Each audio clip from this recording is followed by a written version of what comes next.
Nandito kami ngayon sa Casa Irene sa Lipa, Batangas. Ang ganda. At i-room tour ko kayo. Dito kami matutulog ng isang gabi. Charan! Welcome to Casa Irene. Dito ako matutulog. Tatlo kami dito. Dito si Cathy, si Nika, at ako.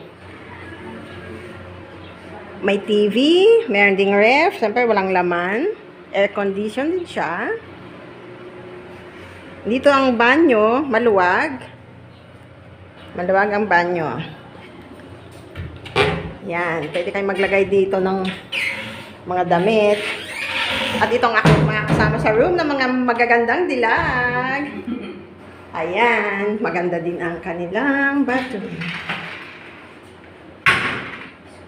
Ang shower area at ang bathroom. Yan.